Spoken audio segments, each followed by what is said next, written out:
कुछ जंगली शेरों ने मिलकर एक गधे का शिकार किया, लेकिन उनमें से एक शेर ने कहा, इसे मारो मत, मेरे पास इसको लेकर एक बेहतरीन योजना है। उस योजना के तहत शेरों ने गधे को अपने साथ रखा, उसकी देखभाल करके उसका विश्वास जीत लिया। फिर एक दिन उसे वापस गधों के समाज में भेज दिया।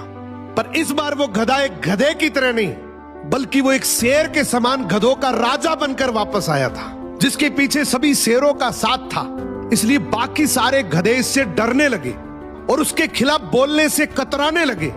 अब शेर जब जब उस गधों के झुंड को देखने आते, ये गधा अपने ही समुदाय के गधे को शेरों को खाने के लिए दे देता। ये गधा गधों के बीच तो एक शेर जितना ताकतवर बन गया था, लेकिन शेरों के बीच वो अब भी एक गधा ही था। ये अपने जैसों पर तो राज करता था, लेकिन ये एक ऐसी ताकत से जुड़ा हुआ था जिससे वो बचकर भाग नहीं सकता था।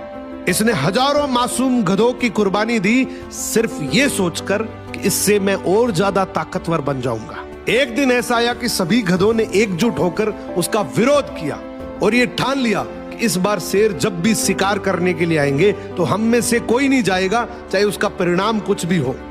अगले दिन जब शेर आए तो ये गधा अकेला ही खड़ा था, इसके पास कोई दूसरा झुंड नहीं था। तो गधे ने शेरों से विनम्रता से कहा कि देखो साहब, मेरा खौफ अब खत्म हो गया, मेरी कोई बात नहीं मान रहा अब। तो शेरों ने डिसाइड किया कि चलो अब तू किसी काम का नहीं है तो तू ही साथ चल ले, आज का हमारा भोजन तू ही बनेगा। इस तरीके से आखिर में इस गधे का भी शिकार हो गया।